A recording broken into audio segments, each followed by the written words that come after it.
Hello, everyone. Welcome back to the Geek Warning podcast, brought to you by the Escape Collective, the show where we filter through all the latest happenings in the bicycle tech world so you know what's junk and what's not.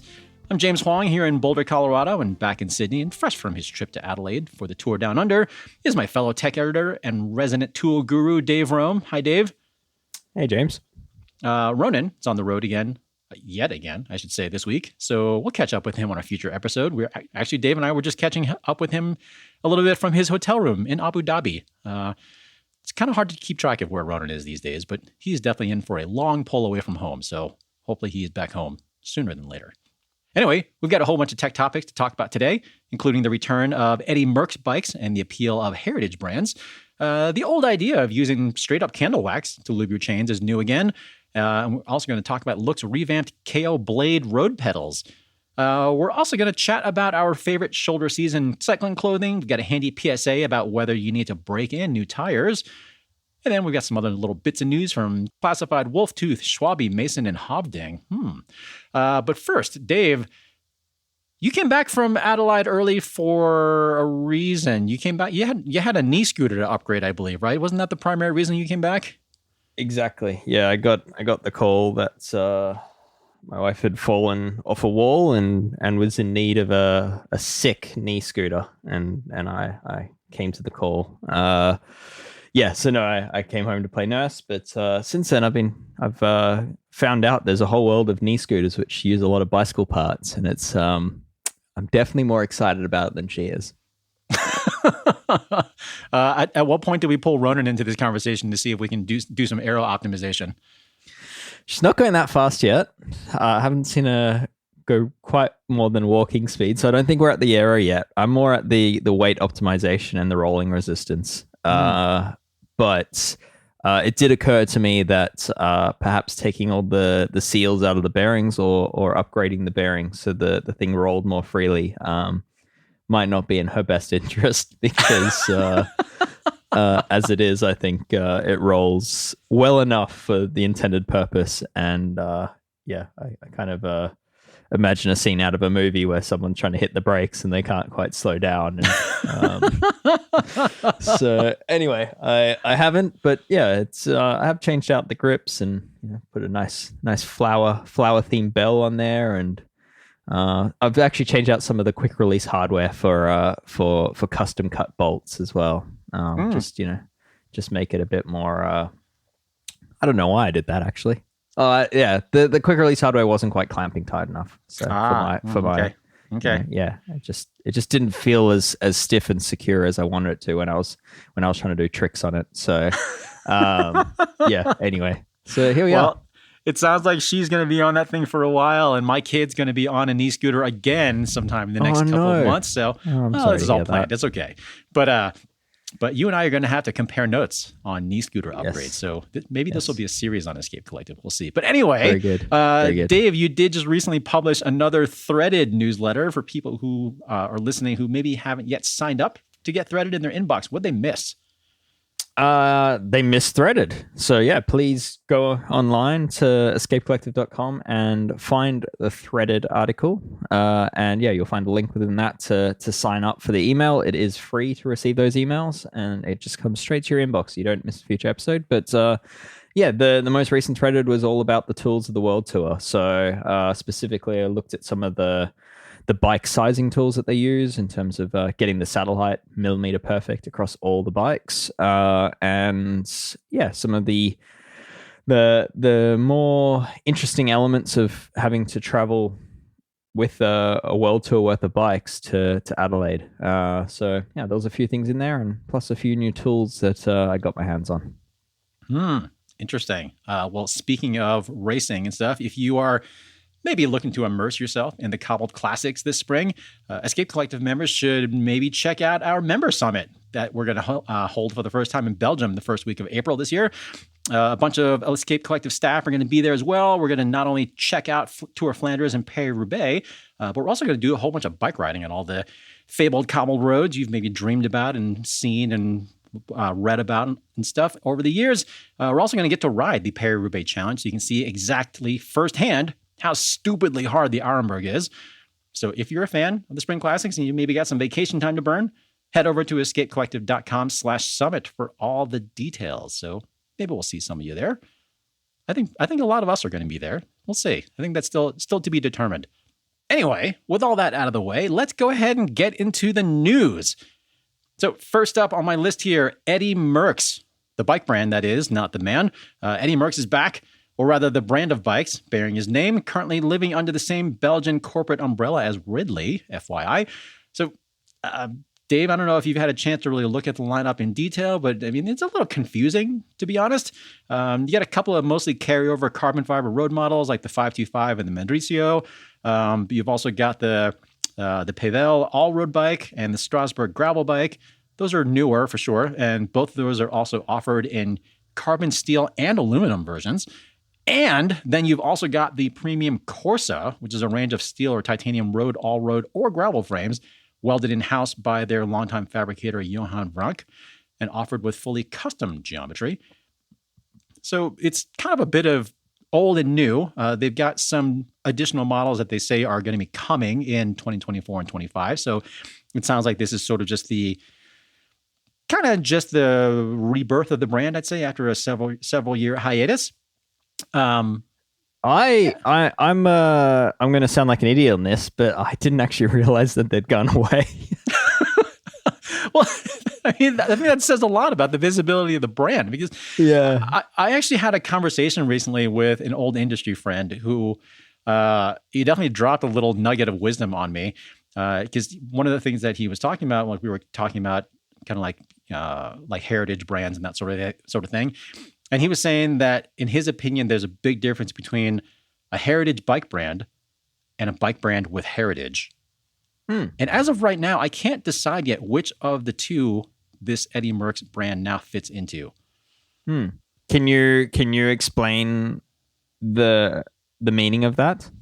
Well, what he was getting at essentially was the idea that if you can, on the one hand, if you are a heritage brand, you're basically banking the entire identity of the brand on the brand's history. Kind of, calling to the fore things that were associated with the brand name in the past, or like key riders, that sort of thing. Sure. Whereas a brand with heritage is a brand that is, at least making an effort to stay up to date with trends and, modern technology and that sort of thing, but also calls on its heritage for, maybe some like company philosophy or like the ethos behind some of the design decisions, or, sure, even just, recalling some of the successes that a company may have had in the past on the racing circuit. So Pinarello and Colnago would probably be in the latter? That's what, I would say so.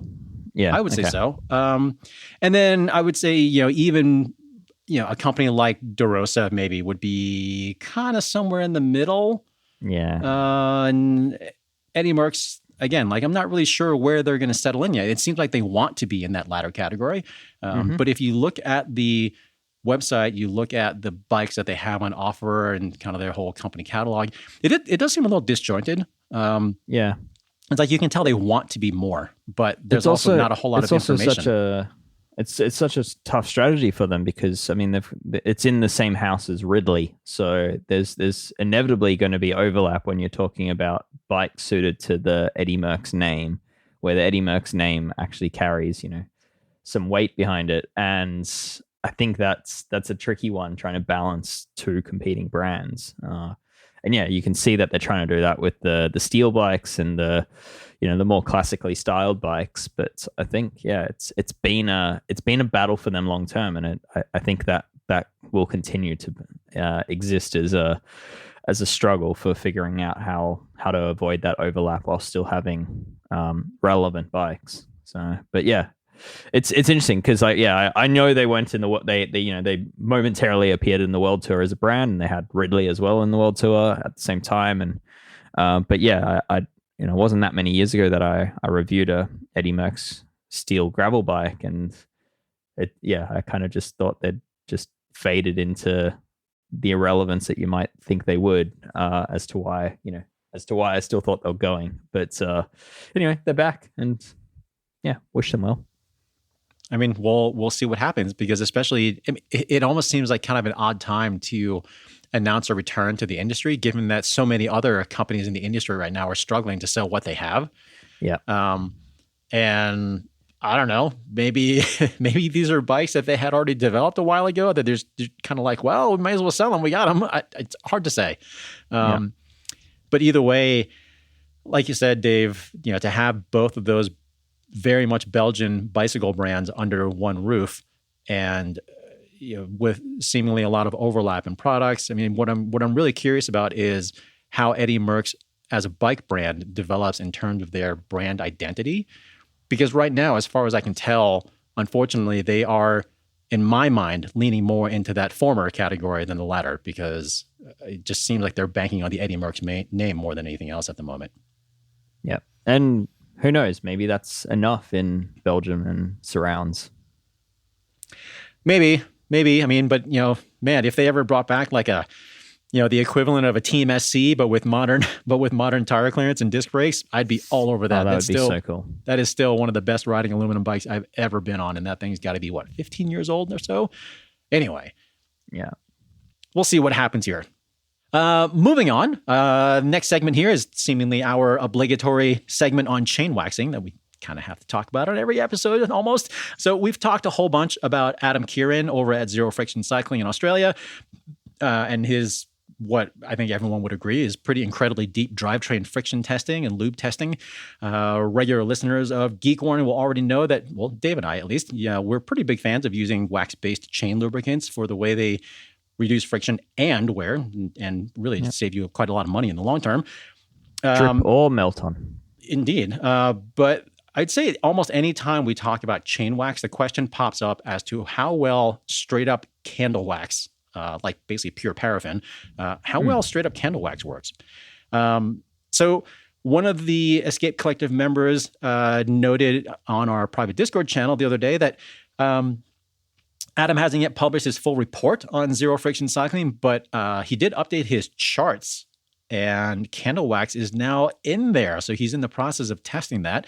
And what's really interesting is that, okay, it doesn't do, as you expect, it doesn't do quite as well as like the dedicated wax lubes that are out there, like, molten speed wax and silica, that sort of thing. All those waxes are kind of specially formulated with different additives and stuff like that. But candle wax still did pretty much better than nearly everything else on the chart. Are we talking about, do you know if he's talking about like just taking a candle off the shelf and melting it down, or if it's more like golf wax that you'd buy at a supermarket? It's a little unclear at the moment. Okay. So he does have it listed as candle wax. And I unfortunately didn't have a chance to contact Adam before we started recording this from the time I saw that he was doing this. So he does just have it listed as candle wax. Okay. Because it's been known that the golf wax is pretty pure as far as paraffin goes, and it's basically kind of effectively what like the base to a lot of the commercial melt on wax products are. It's just those have additional low friction additives typically, whereas candle wax I think it's been known for quite a while that is sort of typically lower quality, has a higher mineral oil content. And historically, Adam's always shied away from suggesting it to people because it tends to, at the very least, it just tends to not run as cleanly. But yeah, it will be interesting to clarify that, and I'm sure Adam will in the near future. And if it is candle wax, what scent he used.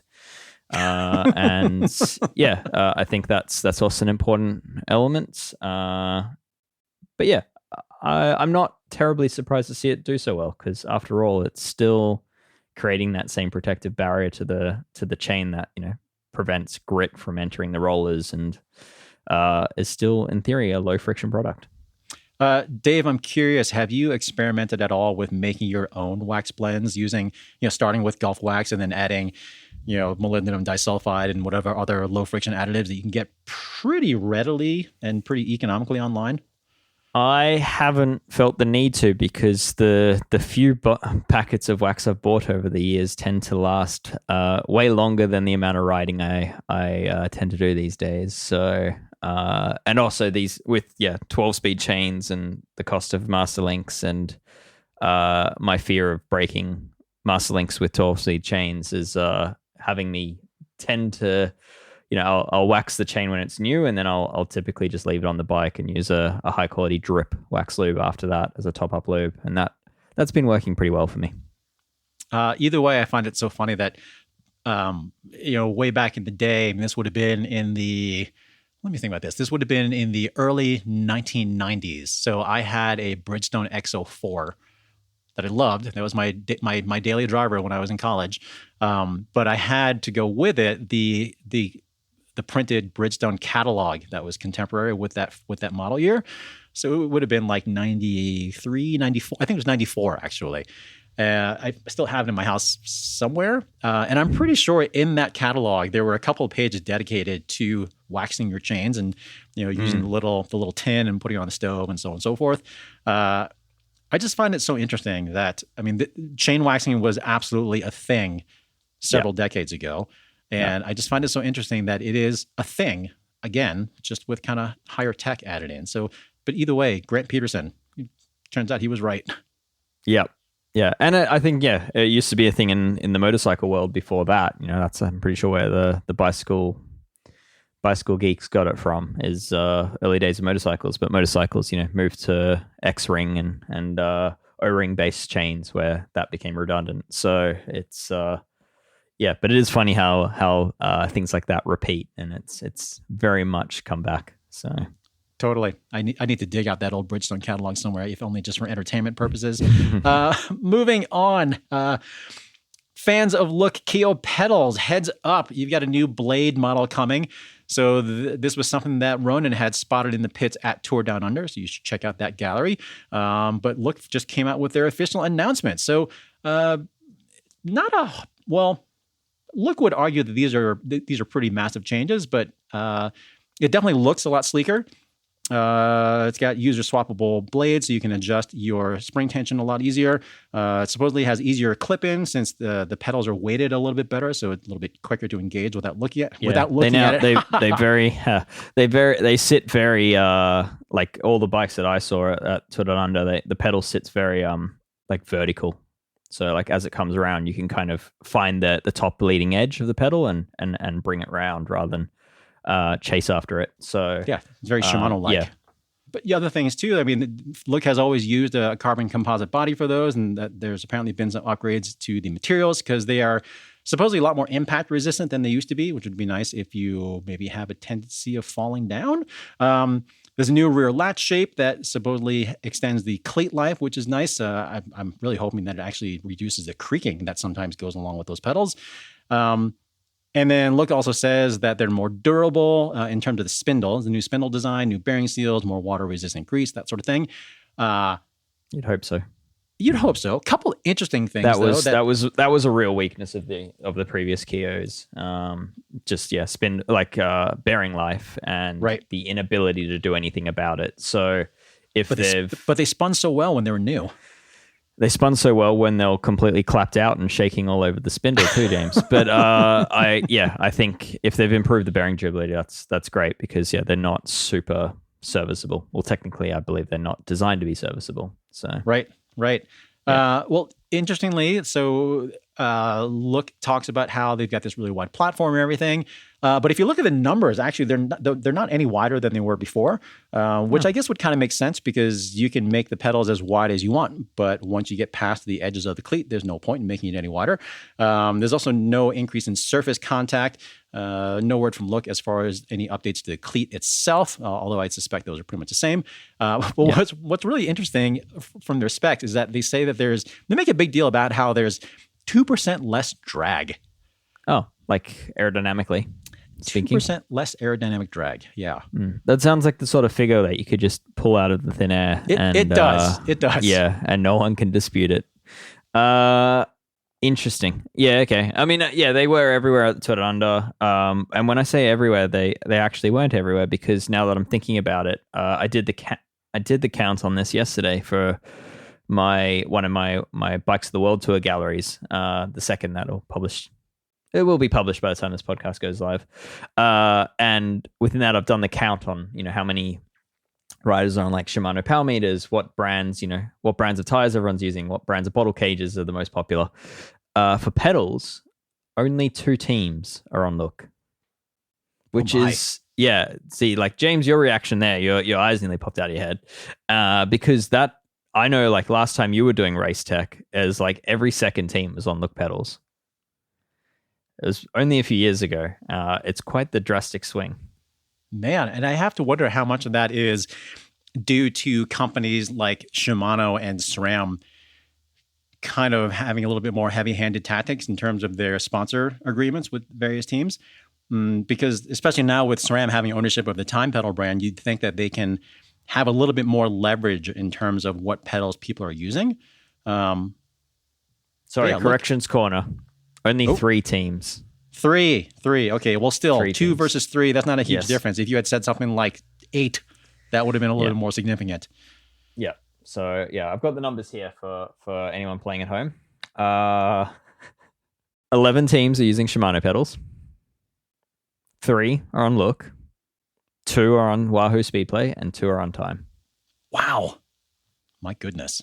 And if anything, I would suspect that Time number will go up in the seasons ahead too, because there's just no way that SRAM is going to just buy that brand and then just sort of let them lay fallow. So it's now Movistar and Trek that are on Time pedals in the men's World Tour. More in the women's World Tour are on Time. And what's interesting is that Visma Lisa Bike are actually on Wahoo Speedplay pedals. They're using their Aero Zero, despite being a SRAM sponsored team. So I would say my guess would probably be they'd be the next one to switch at some point. Man. Oh, yikes. Well, we'll see. Maybe we'll revisit this count next year. Either way, like I said, if you are a fan of Look pedals, you've got a new model to check out. If you are not a fan of Look pedals, sounds like they're, I don't know, might not be huge motivations to switch, but this does sound like an improvement. So again, let's hope that those pedals don't creak anymore. Anyway, let's wrap up the news bit of this show right now. Let's take a quick break. We'll come back.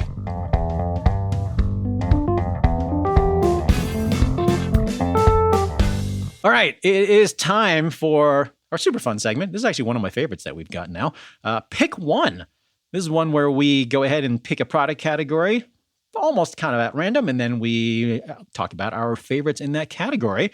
I actually don't know. This might have been Ronan who dropped this into the show notes here, because the categories are pretty fun. I'm nervous. I don't know what this is. What? Oh, you didn't do your research. Category for this week is shoulder season cycling clothing. Oh, I think I'm the wrong person to talk about this. I just go into hibernation. Well, for those of you who might be unfamiliar with the term, we're basically just talking about kind of like the beginning and end of when the season is kind of crappy outside, like, you know, talking about late fall, early spring, that sort of thing. I do have a couple of selections here that I'm going to talk about definitely for the road anyway. I think one of my absolute longtime favorites for shoulder season clothing is fleece bib shorts. Your shoulder season is a lot colder than our shoulder season. It is quite a lot colder, but it's funny. So Joe Lindsay, he's also with us here at Escape Collective, and one of his favorite items of 2023 was one of the things he mentioned was fleece lined bib shorts, and I was really happy to see that on there because those have definitely been one of my long-term favorites for, I don't know, years and years. Basically, when I found out about them, however long ago, just because they're so versatile. Like right now, we're in late January. We should be pretty much into winter here in Colorado, but go figure. Today, it's like, I don't know, it's like 50 degrees outside and sunny, and it's kind of shockingly warm. Celsius. No, sorry, Fahrenheit, not Celsius. 50 degrees Celsius would be uncomfortable. Especially in fleece-lined bib shorts. But those fleece-lined bib shorts, you can kind of use them for anything. If it's kind of just cool, you can wear them by themselves, or you can pair them with knee warmers or leg warmers. You can wear them underneath tights and stuff if you need to be extra warm. You can kind of use them for just about anything except when it's just really, really warm outside. They're just so versatile. And what I always like about those is that because they are still shorts, you can turn them into whatever you need them to be at the time. As opposed to if you have like full winter tights, they're just always full winter tights all the time. Yeah. So for Sydney, where I am, fleece lined bib shorts is like kind of my winter wear that I'll pair with leg warmers. and I don't actually own full length tights. Just because that, as you say, it's more versatile to not have that. So I'll often use merino knee warmers and then fleece lined bib shorts. And that is a nice pick. I agree. They do make a difference. They're worth investing in, even in a climate like Sydney. Yeah. The other favorite piece of shoulder cycling clothing that I've got are lightweight mountain bike trail pants that I'm actually a pretty huge fan of, just because those seem to have an even wider range of good temperatures to use them in than fleece shorts. Just partially depending on what you wear under them, but some of the nicer ones that I've had. What do you wear under them, James? I can't. I'm not going to go into that, Dave. It's very private information. Okay. But it depends. It depends on the weather. I mean, I'll usually just wear some of my usual like roadie bib shorts underneath. I still like mountain biking with a chamois. I know some people don't bother.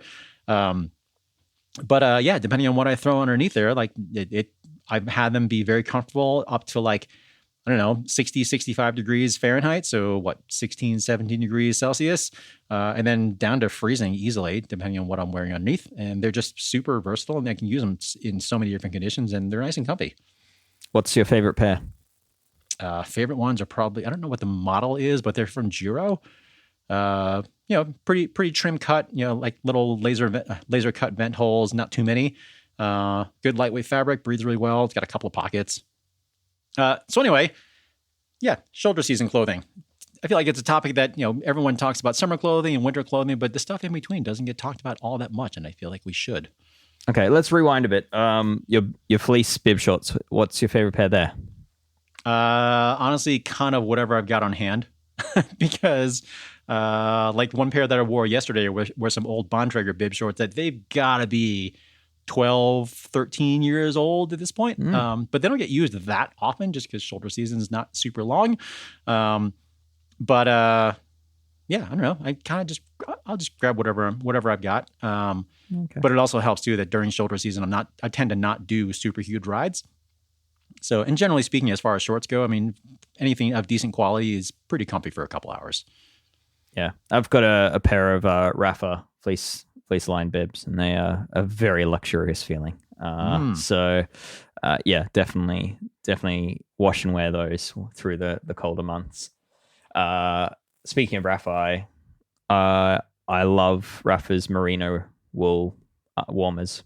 They're arm warmers and knee warmers. I've had them for years. I finally poked holes in the knee warmers, and I bought more to replace them. So can definitely recommend them. They're quite thin. I wouldn't classify them as overly warm, but at least for Sydney climate on our shoulder season, they're quite ideal because you don't feel them as much as many other warmers, and they kind of do enough to keep the wind off of you. So they tend to breathe better than a lot of the synthetic stuff too. Yep. Yeah, I find them just a bit more natural feeling as well, less seams. They sort of tend to go a bit more unnoticed for me. But unfortunately, they come at a price. So that's it is an investment. But James, can we talk about the upper body? I feel like people will be upset if we move on now. What are you wearing on the upper half? This is going to be a little controversial. So, I mean, upper body for on the road, I've got a couple pieces. I mean, definitely a variety of kind of like wind front vests. That's nothing incredible there. I think my favorite jacket is the Ornat Microclimate, just because I have found that it has an extraordinarily wide comfort range in terms of temperature. Worn that down to easily the freezing mark with maybe a medium weight jersey underneath, and it's actually surprisingly warm. But I was actually just in San Diego last week, and it was quite warm there. It was well into the 60s, so 16, 17, 18 degrees maybe even. And we were doing some pretty hard gravel riding. It was quite sunny and definitely warm and sweating a lot, but I never bothered to take the jacket off because it breathes so well. So that's definitely one of my favorites. For mountain biking though, this is kind of unusual. And this is not something that I grab very often, but this was ages ago. Gore used to make a short sleeve wind jacket. It's kind of went just down to your elbows. It's so odd. It's a very unusual piece of clothing. This is But- like a sleeveless puffer jacket. No, it's not Kind of insulated. in that. It's like when your arms are too hot, but you just want to keep your torso. Well, the thing is, so I use that jacket. I don't even know if you call it a jacket since it only has like half sleeves, but I use that jacket mainly for fat biking here in Colorado. Just because there are times, generally speaking, especially at night, which is when I most often go fat biking up in the high country. It's obviously very cold. Winter in Colorado is not super toasty all the time. But especially when you're fat biking, you are generating a lot of heat. And since only half of your arms are covered, it actually breathes quite well. It seems a lot better at temperature regulation in that sense. This was a tip that I got from, I think this was from Lester Binniger over at University Cycles here in town, because he was a big fan of those half sleeve jackets that I don't know where he got his from. He might have actually even just cut off his sleeves, but he thought it was a pretty good way to go. And I was like, I do have one of those that I've never worn. So I started wearing it and I was like, oh, well, okay, Lester, you're onto something here. This actually works pretty well. Yeah, okay. It's not a piece of clothing I have, but I do. Not do surprisingly. have Not surprisingly, Gore doesn't make it anymore, and they only made it, I think, for maybe 1 or 2 years. Interesting. For mountain biking, again, I'm not fat biking in snow here. I really love 3/4 length merino jerseys. So my favorite is like Mons Royale, which is a very fancy brand out of New Zealand. Not cheap stuff, but yeah, I mean, I've had, I had one jersey. It's probably 6 years old now, and it's still fantastic. So yeah, it's proven really durable. But yeah, that's got just enough thickness to add a little bit of winter warmth, and it's 3/4 sleeves sort of insulate you a little bit more, and it yet again it still breathes. So absolutely love that piece for mountain biking. And then I guess for gravel, I'd sort of started to use like full length jerseys, but like in a summer material. So again, the sleeves add more heat, keep more heat in, but it still breathes because the jersey itself is really thin. So pretty much every brand I can think of offers something like that these days. But the one I'm using that comes to mind is like, I've got one from Attacker, I've got again one from Mons Royale, and there's a few other brands that I've had good success with. But yeah, on that theme, on the road, my favorite jersey is once again a long sleeve, but in what's pretty close to a summer weight material. And that combined with like almost like a summer or a mid-weight base layer has been pretty perfect as far as like replacing, what I used to do, which was base layer jersey plus arm warmers. It's just a easier way to get dressed. It's much more comfortable when you're on the bike because the arm warmer, you're never having to worry about arm warmer shifting, and it's incredibly comfortable. So I think my favorite was from a company out of the UK called like Brilliant Unicorn, maybe I'll say, but Brilliant Unicorn. That is a heck of a brand name there. Well, I think it's like Brilliant Unicorn. Well, whatever the brand name was, I agree. Lightweight long sleeve jerseys are definitely a nice another nice shoulder season piece. A lot of times I find that when it's a little bit chillier, almost all you really need to do is like get the air directly from contacting your skin. Like I've got a lightweight long sleeve jersey from Rafa that I don't use that often, but there are definitely times when it seems just about perfect, and it's always during shoulder season. Mm-hmm. But yeah, this stuff isn't always inexpensive for sure. But the nice thing is if you get good pieces, and since it's kind of more shoulder season stuff, it doesn't really get that much wear, so it tends to last a pretty long time. So yeah, see what works for you. Try it on. Don't be too afraid to splurge a little bit. It is always nice to be comfy. And clearly, I like sheep. I have a border collie to round up all the merino sheep, which I tend to wear their cloths from. But merino wool socks, game changer. I've used them for more than a decade. They are fantastic for this time of year. I'm wearing a pair now. In fact, Dave, I pretty much wear merino wool all the time, at least for certainly for socks.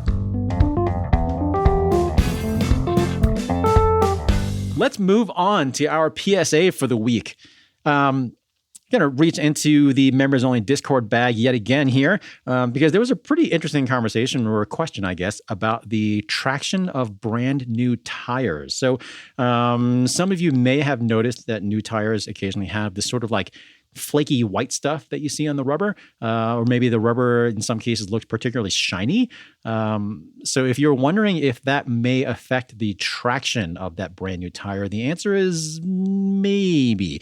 I presented this question over to Luke Musselman, who's the president of Goodyear USA, and he had this to say. So, quote, "While I can't speak to other manufacturers, the mold release agent may result in some excess on the first 1 or 2 tires coming out of the mold in that batch, but will become normal after a couple of days of exposure to air. Given that from the time of the manufacturer to initial use by a rider, maybe 4 to 6 weeks on the low end, the agent shouldn't be an issue. It's very common that a tire may not be sold or used for 6 to 8 months after it's manufactured when you consider its movement through the distribution channels. But that being said, tires do break in a little bit, especially the type of tire constructions that you normally find on bicycles, which will result in improved grip after a little bit of riding." Also, he said, quote, "Some manufacturers may use a waxy agent to give a better outward appearance," sort of like sometimes what you see in like moto and automotive tires. And it may take some time to wear off and impact initial grip. Again, this can and does vary from manufacturer to manufacturer, end quote. Yep. Yeah, my experience absolutely varies brand from brand. From memory, like the latest Continental stuff tends to be pretty good out of the box, but some of like the Schwalbe stuff that I've used in years past definitely lacks full traction for the first few rides. And I would say, yeah, just if you run your thumb along the tire and it feels slightly slick, then be careful for the first few rides. Don't go full send into the first corner. Yeah, it is interesting that you never really talk it. Well, you really just don't hear about that sort of thing talked about a whole lot, because I think most people who are listening to this will be familiar with that kind of like white chalky stuff that sometimes comes off of the surface of a new tire anyway. And yeah, I guess I'd never really thought that much about how much that might affect the traction, but apparently it does. Yeah, so, I remember. I'm really struggling to remember what the brand was, but there was a time when I was in a shop where it might have even been Bontrager tires, where we used to actually caution customers, just saying, "Hey, your tires won't reach full traction for the first week," because for us they felt noticeably slick when new, and you'd take them in the car park and you could kind of hear them not gripping. And then they'd come on, like, after probably a ride or two, you'd be like, okay, now these tires are ready. I do remember sort of cautioning customers, and I think that might have come off the back of perhaps someone slipping out on a brand new bike. But my memory's foggy there. So anyway, yeah. It's funny with the, with what we see now with kind of the rise of these brake bedding in machines every now and then. It actually got me thinking that maybe that could be like a combo tool where, in addition to bedding in the brakes, if those rollers were covered in some sort of abrasive material, like, I don't know, like skateboard deck tape or something like that, maybe you could bed in the brakes and scuff the tires at the same time. Yeah, you can be like, "Hey, we wore your tires halfway down for you." Yeah, we took care of the first 100 miles for you. There you go. Yeah. Yeah, I think there's a few things with the tires. Is also it's less of a thing now with like modern tubeless road tires where the beads are specifically designed not to stretch. But yeah, a lot of the time tires, like the carcass of the tire, will actually stretch out and reach full volume after a while of use. So like the initial time you inflate it, the tire is not going to be as voluminous as it will be later on in its usage. And one way I've heard this from Maxxis before is in relation to their mountain bike tires, is they recommend inflating to the maximum recommended pressure and leaving it overnight to help sort of get the tire to its full volume as soon as possible. And that's something I always do when fitting new tires these days is just sort of, as long as the rim can handle it, I'll inflate like a mountain bike tire to say 50 psi, and just leave it there and let it down for the next ride. For a road tire, be careful, because you don't want to inflate it to the maximum pressure if you're on hookless rims. But so whatever the rim topic, or whatever is the lower of the two figures between the rim and tire rating. Yeah. But that'll let you get the full volume and best shape out of your tire as well. But anyway, Yeah, so just keep that in mind. If there's that old rule that you don't really necessarily want to switch up and install new equipment right before a big event or a race or something, and that may go double for tires. So keep that in mind. Mm-hmm. Yeah, double for tires also applies for brake pads. Don't forget to bed those in, and even chains. Chains won't be at their fastest until you've ridden them for a few hundred kilometers. So, that's going to require a level of planning that I fear a lot of people aren't going to have, Dave. Yeah. Anyway, all right. Couple last little bits of news before we wrap up today. Classified, that Belgian brand that we've talked about a whole bunch of times that has that 2-speed rear hub transmission. They've got 3 new wheels that they just announced, 2 new road wheels, 1 gravel one. Not really a whole lot to talk about with these, mainly just the fact basically new rims, right? Basically new rims, correct. And it just, I think they're just trying to keep their line up to date. And I think this just sort of sends the signal that they still are in it for the long haul, and they're definitely in it to grow. I'm not even going to bother mentioning the claimed weight since the numbers that they quoted don't include the rear hub guts. So it's pretty hard to compare apples to apples here. But point being, but they're lighter.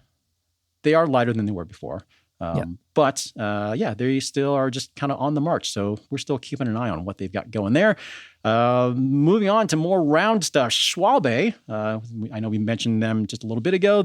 They had previously had 2 parallel production lines in Vietnam and Indonesia, and they are now consolidating all of their tire and tube production to Vietnam. Supposedly for logistical reasons, not cost ones. According to Bike Europe, it's kind of a trade publication.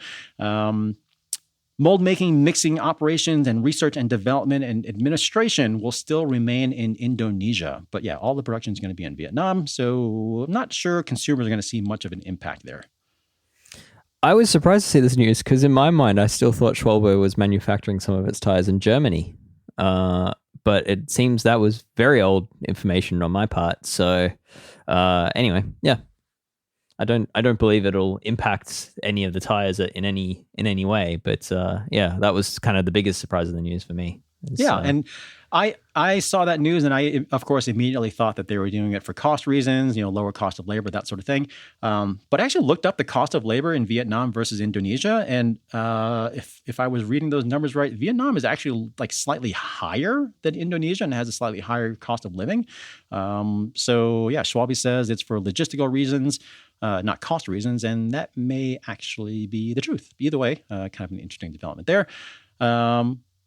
Last couple little bits. If you're a big fan of premium workhorse aluminum drop bar bikes, Mason, UK brand, they've got an updated Definition 3.0 model. So it's still custom data chai aluminum tubing. It's got now updated routing for kind of more modern drivetrains. It's got size-specific seat tubes, more mounts, still has dynamo routing. It's offered in 8 sizes, which is quite impressive, actually, and quite good pricing. It's 1,450 British pounds for a frame and fork. I've always been a fan of the Mason brand, so it's cool to see that model updated. Are the hoses through the headset? They are not. Thank God. Good. Okay, cool. Is the seat post circular? It is. Well, okay. Oh, win-win. Okay. Yeah. How about that? Great. Just having just finishing up my world tour galleries where I've gone through the technical details of 18 team bikes. Not a single round post, not a single exposed hose. This makes me happy, James. I'm glad to hear about a bike that is now different. I agree. Different by being just not changing. Yeah. Last tiny little bits of news. If you have heard of that, I mean, I'm sure you've seen Instagram videos of the Swedish airbag helmet brand Hovding with the little thing that kind of puffs up instantly when you crash. The neck brace that turns into a giant, correct, bouncy airbag hood, jumping castle around your head. Yep. They have sadly filed for bankruptcy. Unfortunately, it seems like not enough people signed on to that idea. Not a huge surprise, I guess. It was cool, but very expensive for something that was kind of, you'd look at it and you're like, surely that can't work. Like, it was easy to be a skeptic of it, even though it definitely did do as they claim. But yeah, I think they were up against a pretty big battle because the cost of it was pretty big. was it a one-time use, or you had to send it back for reuse or something? That similar? I don't remember. Yeah, but and then there's also just the helmet safety standards that they had to meet, which is, they're coming at it from such a wildly different place that it kind of blocked out some markets. So yeah, sad to see that sort of tech fail, but at the same time, it's not surprising. Not hugely surprised. Yeah. They had a big uphill battle on that one for sure from day one. Anyway, it's always a bummer to hear about stuff like that. We wish them well. And finally, if you got a dropper post on your mountain bike, Wolftooth, big component company out of Minnesota that we're a fan of, they've got their Remote Pro dropper lever remote now available in a variety of anodized colors, so that's kind of fun. Dave, you had a little comment on this thing about the cable pull ratio on those two. Yeah, I've bought one of these remotes before, and I have it on my trail bike.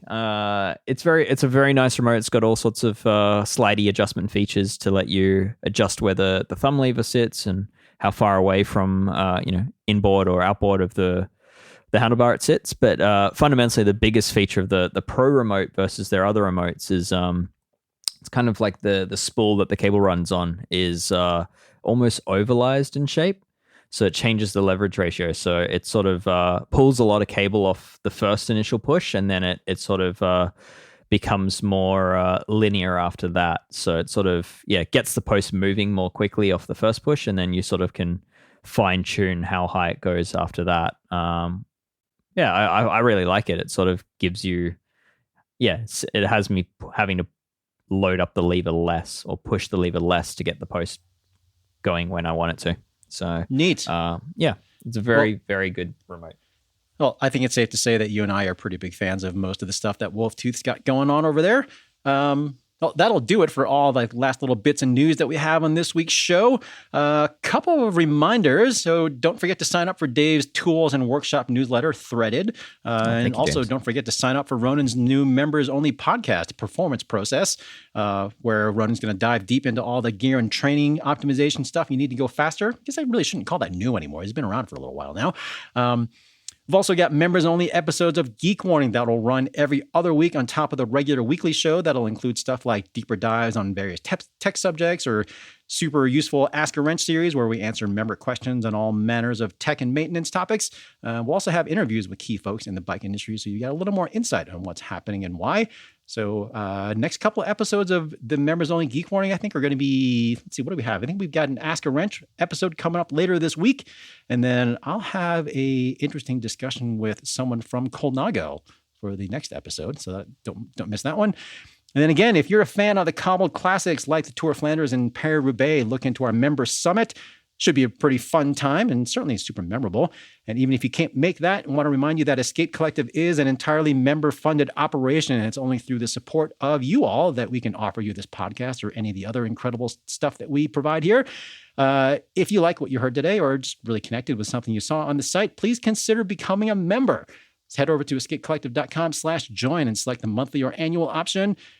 And if that's still too much to ask, at least do us the favor of heading over to iTunes and leaving us a rating and review, or even just tell your buddies about Geek Warning and Escape Collective so that helps more people find us. That's all I got. That was a lot, James. It was a lot. Summarize, It was a lot. Sign up to Threaded, forget about the rest, and purchase a membership to Escape because it actually lets us create the content. Correct. That is a much more succinct version of all that. Dave. Okay, Thank cool. you. All right. Well, thanks for listening, everyone. We'll see you next week.